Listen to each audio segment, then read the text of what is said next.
जब इब्लीस ने सजदा आदम से इनकार किया तो कहा निकल।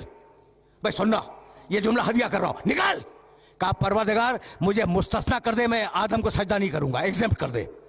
और वादा करता हूं कि अगर तूने मुझे मुस्तस्ना कर दिया तो मैं रूए जमीन की एक एक बालिश पे सजदे करूंगा, इतने सजदे करूंगा कि तेरी जमीन मेरे सजदों से छुप जाएगी। सुन लिया तुमने इब्लीस का जुमला? मालिक बस इस एक सजदे से मुझे मुस्तस्ना कर दे, इस जमीन पर इतने सजदे करूंगा कि ये जमीन छुप जाएगी। जवाब आया इबादती मिन है तो उरीद ला मिन है तो तुरीद। इब्लीस इबादत वो है जो मैं मांगू, इबादत वो नहीं है जो तू करे।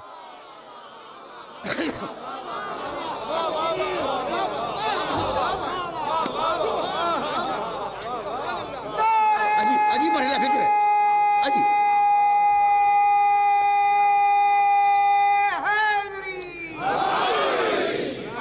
देखो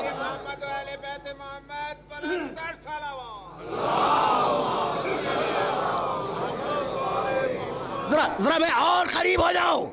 इबादत वो है जो मैं मांगू, वो इबादत नहीं है जो तू करे।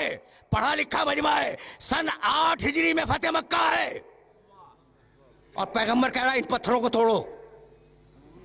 तुमसे बेहतर कौन इस जुमले को समझेगा? सन 8 हिजरी में फतेह मक्का है, सन 9 हिजरी में रसूल का आखिरी हज है। सन 8 हिजरी में कहा पत्थरों को तोड़ो, सन 9 हिजरी में कहा इस पत्थर को चूमो।